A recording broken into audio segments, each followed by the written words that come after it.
سورہ یاسین شریف کی آیت نمبر 68، سورہ یاسین شریف کا 5واں اور آخری رکوع اور 23ویں پارے کا 4تھا رکوع۔ اللہ رب العالمین نے ارشاد فرمایا وَمَن نُعَمِّرْهُ، اور جسے ہم بڑی عمر کا کریں، وَمَن نُعَمِّرْهُ نُنَكِّسْهُ فِي الْخَلْقِ، جسے ہم بڑی عمر کا کریں اسے پیدائش میں الٹا پھیرتے ہیں کہ وہ بچپن جیسی کمزوری اور ناتوانی کی طرف واپس ہونے لگتا ہے، اور لمحہ بلمحہ اس کی طاقتیں، قوتیں، جسم اور عقل گھٹنے لگتی ہے۔ وَمَن نُعَمِّرْهُ نُنَكِّسْهُ فِي الْخَلْقِ، جسے ہم بڑی عمر کا کرتے ہیں اسے پیدائش میں الٹا پھیر دیتے ہیں۔ یعنی جس طرح بچہ کمزور ہوتا ہے، ناتواں ہوتا ہے، ایسے ہی جیسے جیسے عمر بڑی ہوتی ہے، 50 سال، 60 سال، 70 سال، تو ویسے ویسے کمزوری آتی رہتی ہے، طاقتیں کم ہو جاتی ہیں، قوتیں، جسم گھل جاتا ہے، کم ہو جاتا ہے، عقل گھٹ جاتی ہے۔ افلا یعقلون،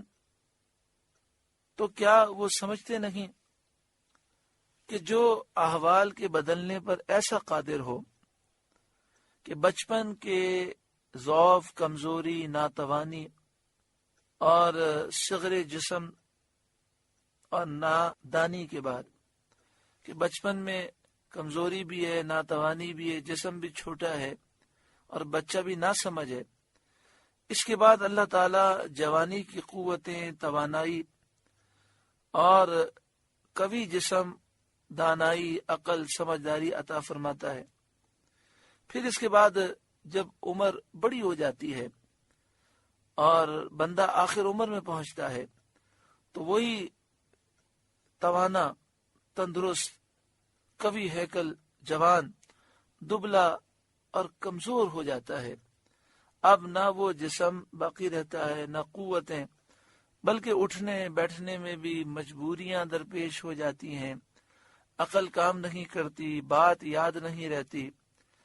بسا اوقات انسان اتنا بوڑھا ہو جاتا ہے کہ عزیز و اقارب، رشتہ داروں کو پہچان نہیں سکتا۔ جس پروردگار نے یہ تغیر کیا، یہ تبدیلیاں کی، وہ قادر ہے کہ آنکھیں دینے کے بعد انہیں مٹا دے اور اچھی صورتیں عطا کرنے کے بعد ان کو مسخ کر دے، اور اسی طرح وہ اس پر بھی قادر ہے موت دینے کے بعد پھر زندہ کر دے تو تمہیں ضرور زندہ فرمائے گا۔ وَمَا عَلَّمْنَاهُ الشِّعْرَ، اور ہم نے ان کو شعر کہنا نہ سکھایا۔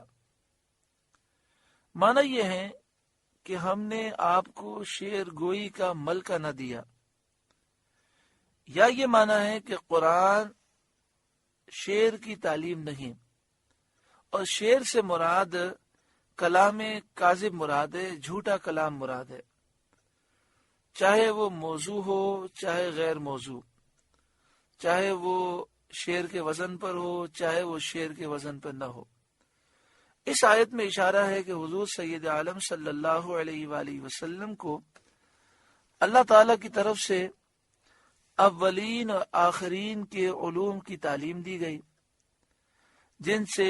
تمام حقائق کھل گئے، اور آپ صلی اللہ علیہ وسلم کی معلومات واقعی اور نفس الامری ہے۔ آپ کی معلومات واقعی اور نفس الامری ہیں، کذب شعری نہیں جو حقیقت میں جہل ہے، وہ آپ کی شان کے لائق نہیں، اور آپ کا دامن تقدس اس سے پاک ہے۔ اس میں شعر بامعنی کلام موضوع کے جاننے اور اس کے صحیح و سقیم، جیت اور ردی کو پہچاننے کی نفی نہیں۔ یعنی نبی اکرم صلی اللہ علیہ وآلہ وسلم یہ جانتے ہیں کہ اشعار کیا ہوتے ہیں، اشعار جو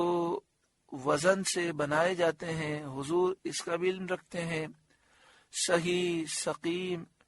عمدہ اشعار کون سے ہیں، ردی کون سے ہیں، حضور سب باتوں کو جانتے ہیں۔ یہاں پر نفی ہے وما علمناہ الشعر، ہم نے ان کو شعر کہنا نہ سکھایا، یعنی یہ قرآن کوئی جھوٹا کلام نہیں ہے، یہ مراد ہے۔ علم نبی صلی اللہ علیہ وسلم میں طعن کرنے والوں کے لیے یہ آیت کسی طرح بھی دلیل نہیں ہو سکتی۔ اللہ تعالی نے حضور صلی اللہ علیہ وسلم کو علوم کائنات عطا فرمائے، اس کے انکار میں اس آیت کو پیش کرنا بالکل غلط ہے۔ کفار قریش نے کہا تھا کہ محمد صلی اللہ علیہ وسلم شاعر ہیں، اور جو وہ فرماتے ہیں یعنی قرآن پاک وہ شعر ہے۔ اس سے ان کی مراد یہ تھی کہ معاذ اللہ یہ کلام جھوٹا ہے، جیسا کہ قرآن مجید فرقان حمید میں ان کا یہ مقولہ نقل فرمایا گیا، بل افتراہ بل ہوا شاعر، بلکہ انہوں نے خود بنایا ہے، بلکہ وہ شاعر ہیں۔ یعنی وہ شاعر کا جب لفظ کہتے تھے تو ان کا مطلب یہ تھا کہ یہ جھوٹ بول رہے ہیں، یہ اپنا بنایا ہوا کلام ہے اور کہتے ہیں یہ اللہ کا کلام ہے، نعوذ باللہ من ذالک۔ اسی کا اس آیت میں رد فرمایا گیا کہ ہم نے اپنے حبیب صلی اللہ علیہ وسلم کو ایسی باطل گوئی کا ملکہ ہی نہیں دیا،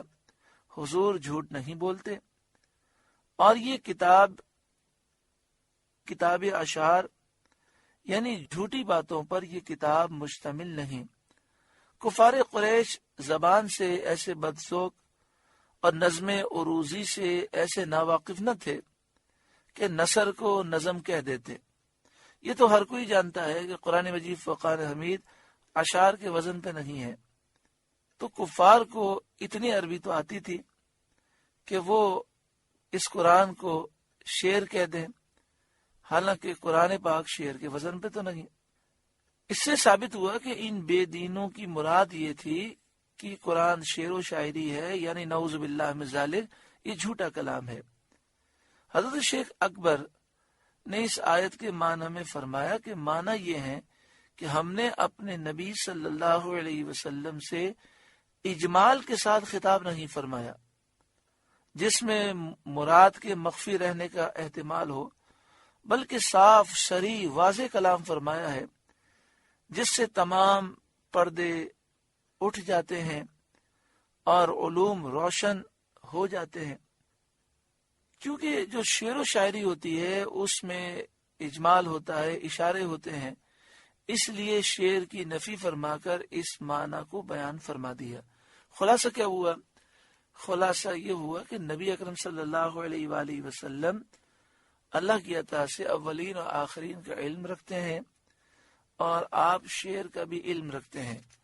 یہاں جو نفی فرمائی گئی وما علمناہ الشعر، اور ہم نے ان کو شعر کہنا نہ سکھایا، یعنی بیہودہ اشعار وہ نہیں کہتے، ان کا کلام جھوٹ پر مشتمل نہیں، قرآن کریم یہ سچا کلام ہے اور اس میں واضح ارشادات موجود ہیں،